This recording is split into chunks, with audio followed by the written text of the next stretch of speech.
Hello,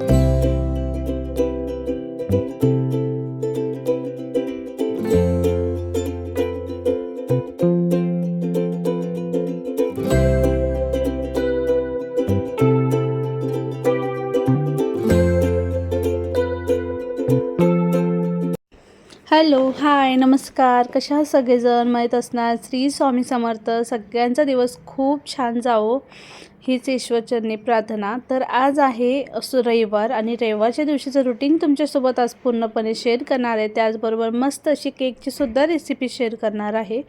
तर चला continue राहा. आणि हे बघा, सगळ्यात पहिलं सकाळी उठल्याबरोबर आज काय आरामशीरच होतं. तर सगळ्यात पहिला झाडांना ते पाणी टाकले. तर सगळे झाडं तर आमचे नाहीत, खालचे त्यांचे पण आहेत रूम मार्किंग त्यांचे. तर त्यांच्या पण झाडांना पाणी टाकून दिलं आणि त्याबरोबर आमच्या झाडांनाही पाणी टाकलेलं आहे. तर आता इथं बाहेर थोडं पाणी मारून घेत आहे, म्हणजे तेवढंच गारवा थंड वाटतं नाही का. आणि वरचं रूम असल्यामुळे जरासं हेच होत असतं गरम. पण आज अचानक पाऊससुद्धा आला, म्हणजे खूप दिवसातून जूनमध्ये आला. मेचा पाऊस जूनमध्ये आला, पार जून संपत आल्यावर. तर माझे अंघोळ वगैरे करून झालेली आहे आणि आता थोडं दिवाबत्ती वगैरे करते. त्यानंतर कपडे भरपूर असे पडलेले आहेत, बाहेरच धुणार आहे. तर ते कपडे वगैरे पण धुवून घेते. तर देवपूजा पण झाली माझी, कपडे वगैरे पण धुवून झालेत. हे बघू शकता एवढे. परत इथं पण होते, भरपूर असे होते. तर आता तुम्हाला टाईम दाखवते. 10 होत आलेले. आरो काय उठलेलं नाही बघा, रविवारचं मस्त सुट्टी, झोपलाय आणि 10 वाजले बघा. तर चला आता नाश्ता करू का जेवण करू तेच कळत नाही आहे. सकाळी मस्त ह्यांना अशी अंड्याची कढी बनवून दिलेली आहे, तुम्हाला दाखवते मी. तर बघू शकता मस्त अंड्याचं कालवण बनवलं होतं.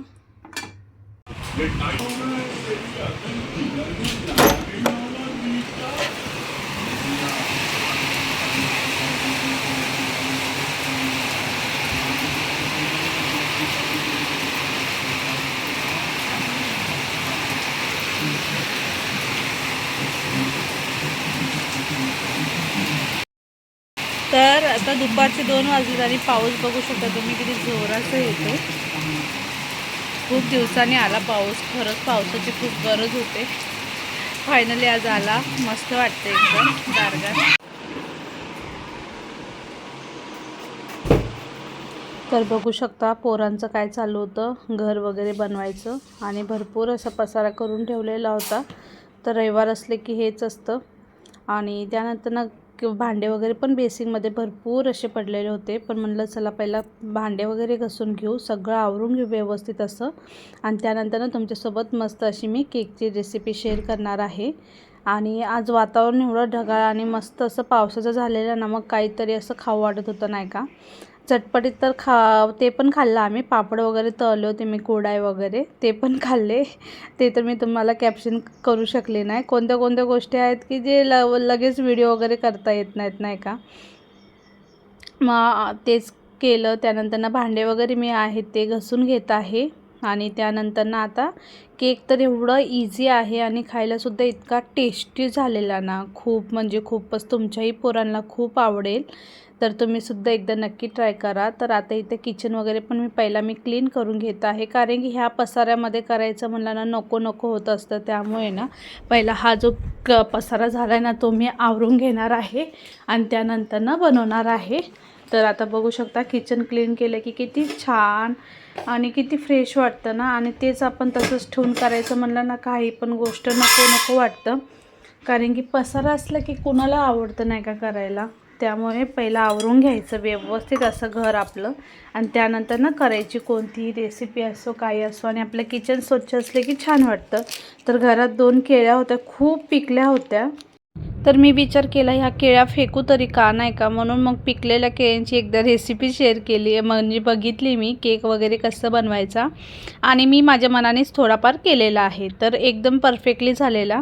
तर मी काय केलं माहिती आहे का, 2 केळ्या होत्या, छोट्याशाच होत्या पिकलेल्या, ते घेतलेल्या आहेत. अर्धी वाटी साखर टाकलेली आहे, त्यात तूप टाकलेलं आहे अर्धी वाटीपेक्षाही कमी, आणि म्हणून थोडंसं 1 पळीभर तेल पण टाकलेलं आहे, म्हणजे दोन्ही पण टाकलेलं आहे. पूर्ण तेलाचा वेगळाच फ्लेवर येतो त्यामुळे.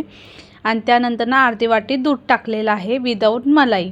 तर आता हे सगळं टाकून मिक्सरमध्ये वाटून घ्यायचं आहे आपल्याला, मस्त अशी फ्युरी होऊस तर. तर आता त्याला मी बघत आहे व्यवस्थित होतं आहे का नाही. आणि त्यानंतर ना आपल्याला मैदा टाकायचा. तुम्ही मैद्याच्या जागी ना गव्हाचं पीठसुद्धा यूज करू शकता. तर 2 इलायची पण मी टाकलेलं आहे, कारण की माझ्याकडे इसेन्स नव्हता त्यामुळे. तर इलायची पण दोन्ही पण फोडून टाकलेल्या आहेत मिक्सरमध्ये, म्हणजे ते पण सोबत ग्राइंड होतील. तर आता ते पण झालेलं आहे. त्यानंतर ना थोडीशी कॉफी टाकलेली आहे बरं का, नॉर्मली थोडी कॉफी टाकून तेही व्यवस्थित असं आता मी ग्राइंड करून घेतलेलं आहे. सगळं एकजीव झालेलं आहे. आणि आता आपल्याला मैदा घ्यायचा आहे. तर मी मैदा ना ज्या वाटीने आपण साखर घेतली त्याच वाटीने मी 1.5 वाटी मैदा घेतलेला आहे. तर तुम्ही दोघी गव्हाचं पीठ आणि मैदा अर्धा अर्धा करून टाकू शकता तुम्ही. आणि तुमच्या केळीवर आहे, तुम्ही किती म्हणजे टाकतात त्यानुसार. आता माझ्याकडे 2च होत्या त्यानुसार मी करत आहे. आणि मी चाललं ना आपण तर काय होतं, पीठ लय उडतं, त्यामुळे मी तिथंच म्हणजे व्यवस्थित असं मिक्स करून घेतलेलं. तर आता मी मिक्सरमध्ये डायरेक्ट मैदा टाकून देत आहे. आपण हलवण्यापेक्षा ना डायरेक्ट असं मिक्सरला लावलं ना एकदम मस्त एकजीव होतं. आणि आपला जो केक आहे ना तो सुद्धा खूप फ्लफी होतो. ते तर मी तुम्हाला पुढं दाखवणारच आहे. त्यानंतर ना आपलं बेकिंग पावडर टाकायची आहे. तर बेकिंग पावडर आपल्याला जो आपण पोहे खायचा चम्मच असतो ना तो 1 चम्मच टाकायचा आहे. आणि अर्धा चम्मच खायचा सोडा टाकायचा आहे आपला नॉर्मल. आणि हे सगळं टाकलं की त्याच्यावर थोडंसं मी दूध टाकलेलं होतं, ते सुद्धा मी मिक्स करून घेतलेलं आहे. आणि आता एका साईडला मी ओव्हनची तयारी करत आहे. तर काय झालं, रूम खाली करताना ना त्याचं बटन तुटलं आणि बटन पण कुठं हरवलं ते माहीत नाही. आणि मला ऐन टायमाला लक्षात आलं आता हे जर बटनाचं काय करू म्हणलं. तर मग मी काय केलं, पक्कडनी चालू केलेलं आहे ओव्हन. आणि एकदा जर चालू केलं ना काय टेन्शन नाही होत, नाही का. मग एकदा कुक झाल्यावरच आपल्याला बघायला म्हणजे हे होतं. तर मी चालू करून दिलेलं आहे आपलं कसं बसं. त्यानंतर ना ज्या भांड्यामध्ये आपल्याला हे करायचं आहे, केक बनवायचा आहे ना, त्या केक टेनला आपण तुपाने किंवा तेलाने ग्रीस करून घ्यायचं आहे, किंवा बटर पेपर असेल तर त्याने करून घ्या तुम्ही. तर आता खायचा सोडा आणि बेकिंग पावडर मी थोडंसं दूध टाकलेलं आहे. दूध आपल्याला ना 1 वाटी फक्त तितकंच लागणार आहे, जास्त दूध लागत नाही. 1 वाटीपेक्षा म्हणजे अर्धी वाटी एवढंच लागणार आहे दूध. आणि हे सगळं टाकून व्यवस्थित बघा आता मी मिक्स करून घेतलेलं आहे. आणि आता ते टाकायचं आहे आपल्याला आपल्या ह्याच्यामध्ये केक टेनमध्ये. तर खाली पण भरपूर असं चिपकलेला असतो, तो काय चम्मचने व्यवस्थित निघत नाही. तर मी हाताने जेवढा होईल तेवढा काढलेला आहे.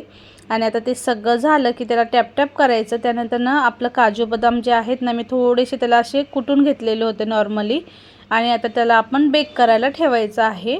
तर हे जे ओव्हन आहे ना ते माझ्या ताईंनी मला दिलेलं होतं आणि मस्त आहे बरं का.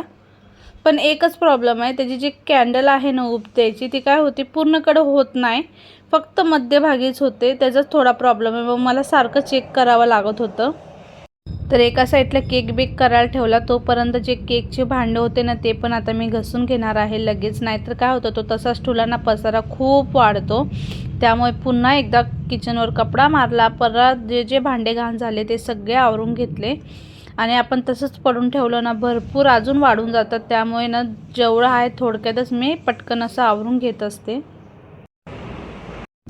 आणि मिक्सरच्या भांड्यात कसं व्यवस्थित असं घसून घेत आहे, कारण की ते आपण जे केकचं केलेलं असतं ना बॅटर त्याचं पण थोडंफार लागलेलंच असतं त्यामुळे.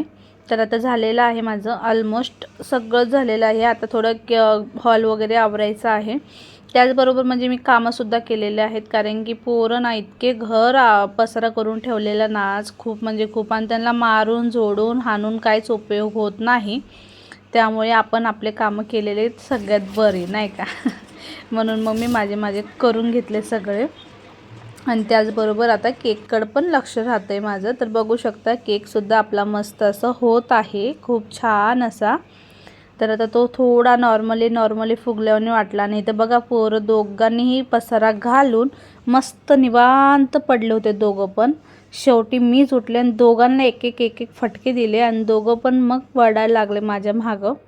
तो आरव पण आणि मयंक पण दोघांना दिले एक एक फटके, तर लगे रडायला लागले.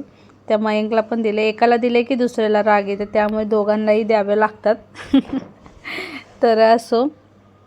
तर आता मी सोफ्यावरचे कवर वगैरे सगळं व्यवस्थित असं आता मी घालून घेणार आहे. त्याचबरोबर आता बघू शकता किती पसारा केलेला होता, तो सुद्धा आता मी पूर्ण असं आवरून घेणार आहे. म्हणजे कसं आवरून वगैरे घेतलं की टेन्शन नाही राहत आपल्याला. आणि इथं बघा मयंकची इतकी गडबड असते ना, काय सांगायलाच नको बघा. सारखं बघतो त्याला आणि एकदा कळालं केक आहे, नाहीतर नाही. हां नाही मग जाऊ दे, मग नाही देत तुला. मीच खाणार आणि पप्पा खाणार. आरव पण नाही.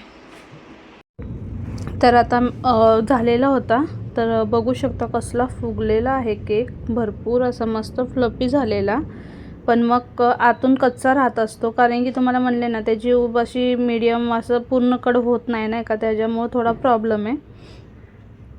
तर बघू शकता आतून कच्चा आहे, अजून दिसत आहे बघा. तर त्याला मी पुन्हा एकदा 10 मिनटासाठी ठेवलं होतं ओव्हनमध्ये. तोपर्यंत मग आता मी जे खुर्चीवरचे चेअर वगैरे आहेत ना त्याच्यावर पण आता गादी वगैरे ठेवून घेत आहे. पोरांनी सगळं काढून ठेवलेलं पसारा, तोच आता मी पुन्हा एकदा आता आवरून घेत आहे. आणि त्यांना सांगते मी की तुम्ही काढला की तुम्ही आवरत जात, पण अजिबात नाही ऐकत पोरं. खरंच खूप म्हणजे खूपच रग्गीर झालेत आता. पहिल्यासारखे लेकरच नाही राहिलेले आहेत. आपल्या आईवडील आपल्याला एक झापटा मारायची तर आपण लगेच करायचो का. आता केक होस तर तिथंच बसतो का किचनवर? चल अभ्यासाला बस, नाही तर मी देणार ना अजिबात. आणि मयंकला कसं आहे ना, घरातलं जेवण म्हणजे अजिबात जात नाही. त्याला जबरदस्ती मला चारावं लागतं. आणि ह्या सगळ्या गोष्टीला ना तो इतका गडबडीत असतो ना, कधी होईल आणि कधी खाऊ त्याला असं होत असतं. आणि त्याला इतकं आवडतं ना केक वगैरे, खूप म्हणजे खूप. म्हणजे हे तर प्रत्येक लहान पोरांची आवडच असते नाही का. त्यांना घरातलं नको वाटतं, पण बाहेरचं आणि घरात केक वगैरे असं चटपटीत वस्तू असल्या ना त्याला खूप आवडतात. आणि हे बघा ते जस्ट सारखी त्याची हालचाल चालूच असते. आणि तो इतका ॲक्टिव्ह आहे ना, म्हणजे प्रत्येक गोष्टीत बरं का. तसे तर बसत नाहीत अभ्यासाला, पण त्यांना म्हणलेलं जे अभ्यास करेल ना त्यांनाच केक भेटेल. त्या कारणाने मयंकने इतका अभ्यास केलेला ना आज, म्हणजे मयंकला येत नव्हता. आज मयंक GF सगळं लिहित होता व्यवस्थित असं. आणि खरंच खूप छान लिहितोय मयंक, पण अभ्यास करतोय आता हळूहळू, म्हणजे शिकतोय तो. तसा तो आता 5 वर्षाचा पूर्ण झाला आहे, 6वं वर्ष चालू आहे. पण 2 वर्ष त्यांनी शाळेत काहीच केलं नव्हतं, पण ह्या वर्षी थोडं थोडं करतोय नाही का. आणि आरव तर आहेच माझा हुशार, खूप हुशार आहे स्कूलमध्ये. आणि त्याला सगळ्या गोष्टी येतात. त्यासोबत मग मला पण त्याचं कंटिन्यू घ्यावं लागतं. आणि आपण दुर्लक्ष केलं की झालं, मग त्यांना तेवढंच कारण लागत असतं नाही का.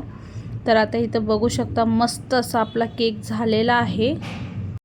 वास तर इतका मस्त येतोय ना केकचा, खूप म्हणजे खूपच. आता त्याला मी कट करून तर केक कसा वाटतोय तुम्ही मला सांगा. कसला म्हणजे फुगलेला आहे आणि मस्त झाला आहे. बघू शकता तुम्ही डबल झालेला आहे आणि मस्त झाला बरं का. तुम्ही सुद्धा एकदा नक्की ट्राय करा. आणि एकदम केळी वगैरे पण मस्त लागत होती, ते असं वाटतच नव्हतं. म्हणजे केळीचा फ्लेवर आला असं वाटत होतं. आणि कारण की केळी आपण टाकलेली ना पिकलेली, त्याच्यामुळं त्यात तुम्ही ना चॉकलेट वगैरे सगळं टाकू शकतात, अजून मस्त लागतो, एकदम भारी लागतो. आणि खरंच खूप छान झालेला. एकदा नक्कीच ट्राय करा तुम्ही. गॅसवर पण करू शकतात, असं काय नाही की ओव्हनच लागतो, गॅसवर सुद्धा मस्त होतात. तर मी आता पोरांना घेऊन चालली खायला.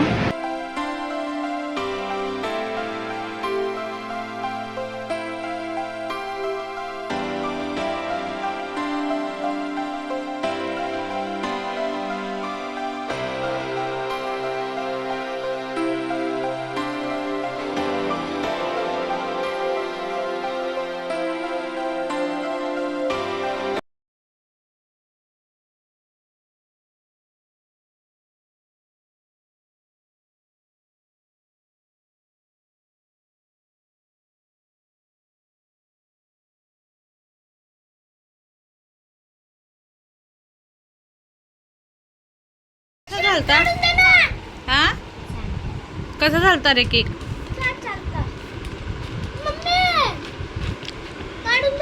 हा चल काढून देते. तर त्यांचा अभ्यास वगैरे घेऊन झाला आणि संध्याकाळी बघू शकता 7 वाजले होते आणि इतका भारी सनसेट झालेला ना, खूप मस्त. तर आजचा ब्लॉग कसा वाटला नक्की सांगा. आवडला असेल तर लाईक करा. Bye, take care.